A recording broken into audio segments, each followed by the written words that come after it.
Hello, there's a timestamp above if you want to go to that and skip to the pattern, but I did want to take time to tell you guys my name is Petrabaye Zimmerman, and if you Google Petrabaye, you'll be able to find a lot of what I do. I do lots of art, crochet and painting in particular, but I also love to sew and really anything that is art. And I love other people's art, and I love music, and I love supporting others. This thing in particular is something I started out doing 3 years ago. I did it in order to bring attention to abused children and maybe broken families. And it's kind of snowballed into helping homeless, children who need presents during the holiday season, and also parents who need help getting their children outerwear and themselves. Just so you know, this is a full head-to-toe Grinch outfit, so I will eventually have the entire pattern together for you guys, but I'm going to do it in pieces. And the pants do come down a little bit, you'll see in this video, but that's because the suspenders snapped whenever I put the outfit on. I've got some good ones now, and it stays up just fine. So, in case you were worried with that, yes, like I said, I'll have it available in pieces. It'll be on my Etsy and also my website. My website, it will be cheaper at Petrabaye.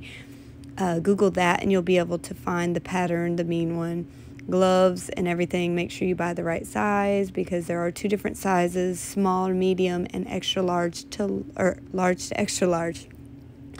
And when doing so, when you do buy that does help go towards things like the makeup, underneath things that I have to wear to keep it all together. I bought a donation box that's metal. I have to buy multiple business cards, lights and a generator to keep like decorations going. So all that stuff costs money, and I do hate to cut right into the donations and take from it, but that's what I have to do. So that'll just keep giving back more to the community.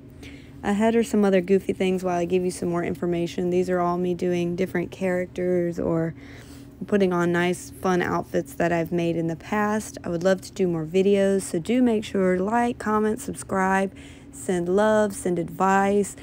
I'd love to hear it all, really, really, really. Ahead is also a beaded dress I made. There's over 20,000 beads on it. It took over 100 hours, easy to make. Each one are hand put on after I had fully crocheted the dress itself. It is so beautiful. I love it so much. I have nothing to do with it. So if anybody knows an actress or somebody awesome that needs to borrow it, just go on and let me know. And I've made others that I'll show, but this one, oh, by far is one of my favorites. It's beautiful glass beads. So much fun to do, and they're pretty expensive to make. So again, selling patterns will help me be able to create more because they're pricey, and I mean, I'm an artist, so I don't make too much money, but it'd be nice to eventually get back so I could just make more. This next one is actually one that's like a work in progress. I have a lot more of it done than I even am showing here. So make sure to check out all the social medias to find it when it's finished. It is down to the floor with this gorgeous slit in it. I love it so much. And this one is the flower ballroom gown skirt, I guess I'd say. There you go. There's all the information for it. It took 40 hours alone just to bind each one of these on. Again, if you could think of anyone wants to wear it, from Florence Welch to Zendaya, girl, I would love for any of you guys and all in between cool chicks to wear one of my skirts eventually. And if anybody knows them, hey, point them out to me, point them out. Show them me, please. Because like I said, they do get expensive to make, and it'd be nice to be able to sell one or get a commission off of one of these things, because the more money I get, the more I'll be able to create, and eventually the more I just love to give back in general. It isn't just around the holidays, it's in general. I like to collab and help others, so please make sure to like, subscribe, all that good stuff, and we're getting to the video very, very soon. Thank you for sticking around this long if you did. For longer videos, patterns, everything, I'm on YouTube, Facebook, Instagram, or just Google Petrabaye. Thank you so much. Okay, we're just getting started, and FYI, my bed is pretty much my studio at this point, and the living room. I don't have a space to create, so just so you know, I am sitting on the bed, and that's what's up with that. Next, I'm going to give you material we need. We're going to be using this Red Heart Scrubby yarn. Here's the info. Wait, whoop, sorry. Here we go, just letting you see it nice and slow so you can see all the information to make sure you get the right ball. It's mostly used obviously for little scrubbers for your sink around your kitchen. Color is lime. Whoop, but besides that is what we'll need. For this pattern, for actually the small and medium, you are going to be using 1 ball a piece, so you'll need 2 altogether. For this pattern, you're going to be using 1 and about 1/3 of another ball, so I would get 3 balls should do you good on making your large to extra large, which is this video. I'm going to try to get into the middle of this to get the yarn out. Let's see, this one's tricky. Ahead of time, I just want you to let you know that this yarn is it's forgiving, which means if you make a mistake or you need to tie on extra yarn, you really can't tell. But as far as being able to see it, it is going to be quite a challenge. If you haven't worked with it yet, you might want to try to make like a scrubby ahead of time, or you can go with it. Just know that it is as frustrating to you as it once was to me. So I understand that, and if you see that my hands or fingernails are pink, that's because I just got done dyeing a coat. So just so you know, those aren't sores that are hurting me right now. All that to say, let's just go ahead and get started. This is going to be a video that I want to be informative and kind of slower and do it as you go. So I am going to be filming almost the entire time that I'm creating, just alongside you. And if you want to buy the pattern, please do that to follow along with the video. We're going to start with a simple slip stitch, getting that onto the hook. For this, we'll need to know how to do chain stitch, obviously a slip stitch there, double crochet, decrease double crochet, and increase double crochet. If you're not familiar with those, I have videos and others do too. This is not a total beginner's video, but I would say beginners could do it as long as you are patient with this yarn. I'm going to start by chaining 30. 1, 2, 3, 4, 5, and so on.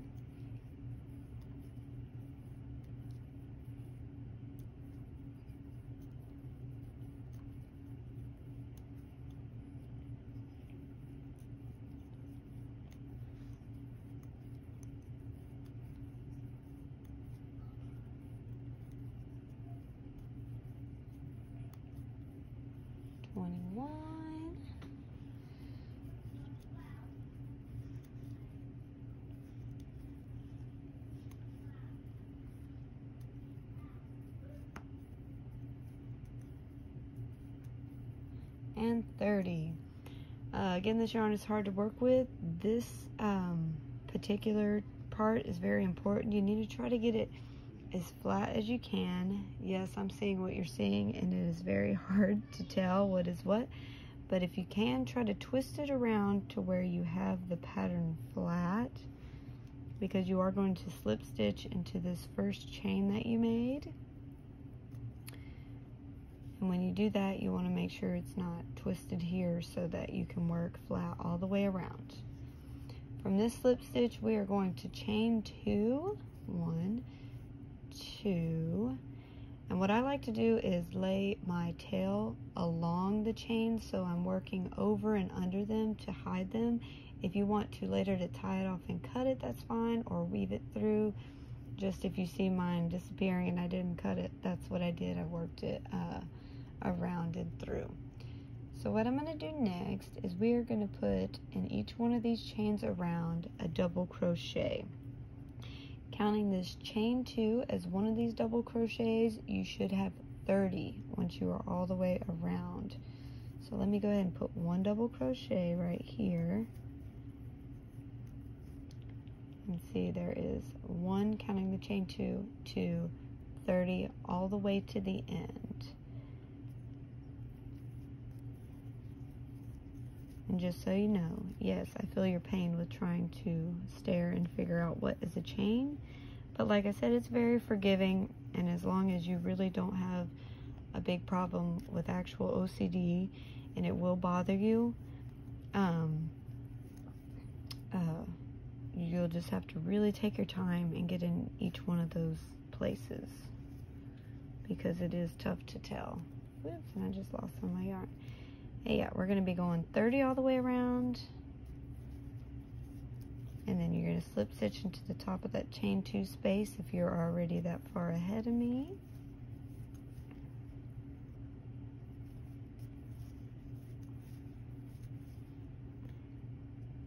And while you're doing this pattern, in between every single row, it is definitely going to help if you count each time, because like I said, this yarn is very hard to see, and if you count every time, that just best ensures that you didn't miss a stitch, because it's so easy to miss, go over, add extra to, because of the yarn type.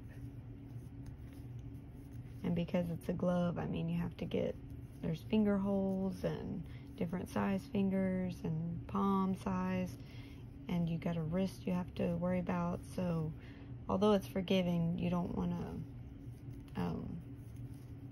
make too many mistakes in the pattern.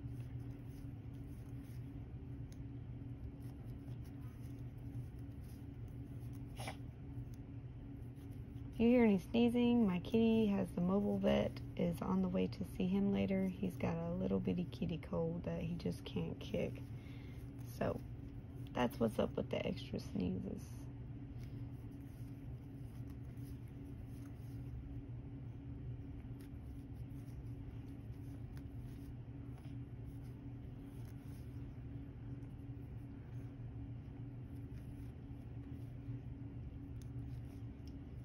Sorry, I'm just looking. My yarn's getting kind of flipped around here.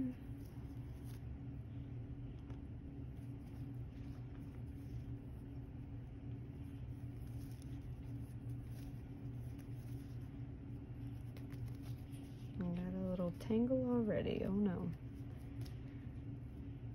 And if you are so seriously angry with my slowness, please go purchase the pattern. The pattern is already pre-made. I've made about, I don't know, 8 gloves to test the pattern, so it works. I'm just a little slower right now, and making the video obviously just strikes up extra nerves while crocheting. Goodness, I'm so sorry. I'm gonna get it right in just a second. There we go. Almost there with you guys.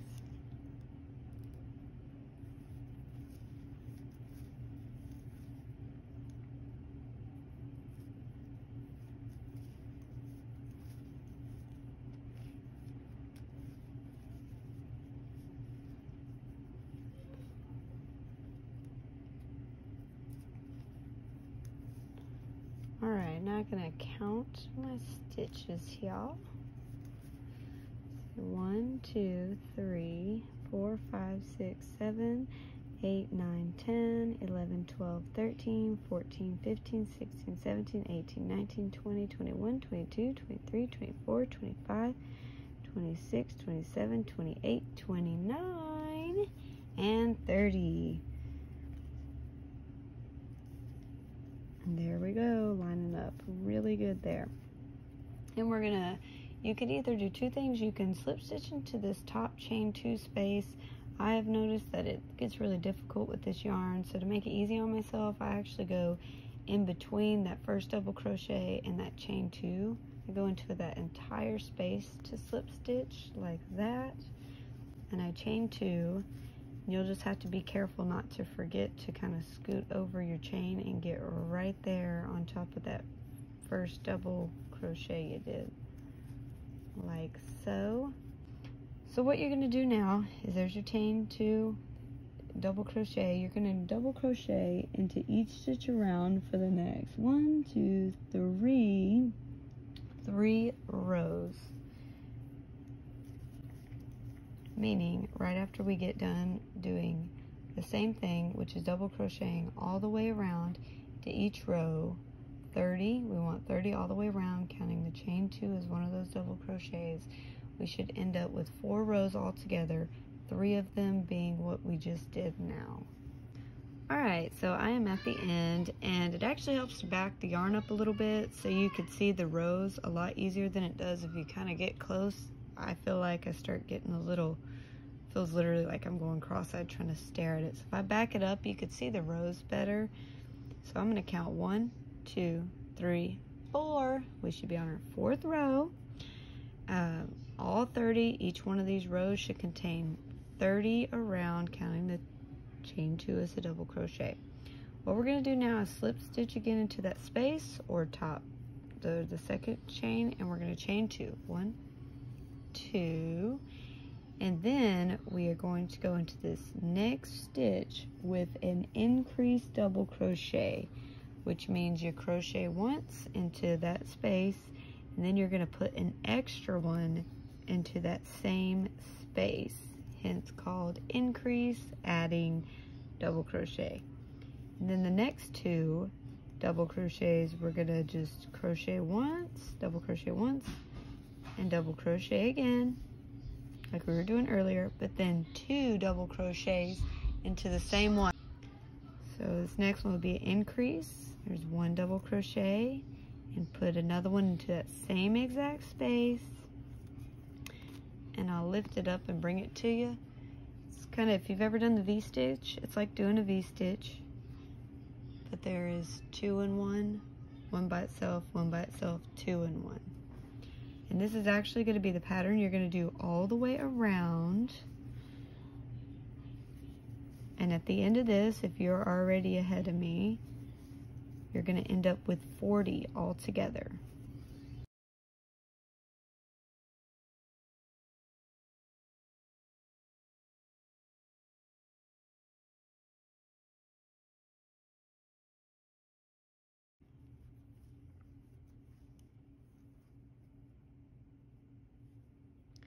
All right, and I am approaching the end right now.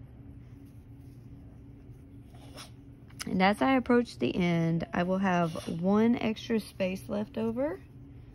And with that extra space left over, I ended up with my increase right here and an extra double crochet by itself.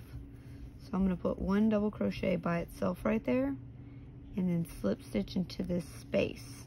And then we're going to chain 2, 1, 2, and then we'll be working on our row. Let's see, this is 1, 2, 3, 4, 5. We're going to be working on row 6, and I believe it's 6 through 9. Let me count here. I have my reference sheet beside me.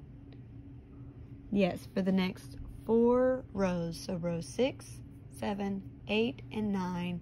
If you want to skip ahead, you can. It's going to be just a double crochet into each stitch around. So making sure you get that first double crochet beside the chain 2, do that. We're going to double crochet into each stitch around. And you're going to do that for the next 4 rows. Doing that for the next 4 rows would be rows 6 through 9 are going to be just the same. You'll slip stitch into that top space, chain 2, double crochet around 40, and then I will get back to you whenever I'm there. Okay, so where I left you, just for reference, was here, and then where we are now should be here. These are those 4 rows of 40 we just did, and what we'll be doing next is 1 more round before I stop the video and we go on to part 2. I'm doing that just to make the videos not too lengthy, and we're going to start working on the thumb, which could be maybe more complicated. Not sure how it's going to go video form, but it's definitely parts of the instructions that I had to get really wordy in the pattern, so I want to make sure we have time for those without rushing it. So make sure you get into that first double crochet again beside that chain 2 space, because it can be tight sometimes. We're gonna double crochet into there, and we're actually gonna put an increase there. So double crochet once more in there, and it's kind of gonna be like the pattern we did a few rows down. We're gonna do a regular double crochet, a regular double crochet into the next, and then 2 double crochets into the same exact space, which causes an increase, which makes it an increased double crochet. And then a regular double crochet, regular double crochet, and then the next, an increase. I'm going to leave you there and meet you back at the very end here. FYI, I am getting near the end here. Here's my increased double crochet. I'm putting a double crochet into this next stitch, and I have space to put 1 more double crochet into this one. Now what I'm going to do is count how many I have around for you. So once I got to the end here, I actually had 53 all together. What we're going to do now is we're still going to slip stitch into the top of this chain 2 space, or that space, chain 2, and then I am going to meet you at step 2, or part 2 of the large to extra large gloves. Make sure you're in the right part. Large to extra large gloves. See ya!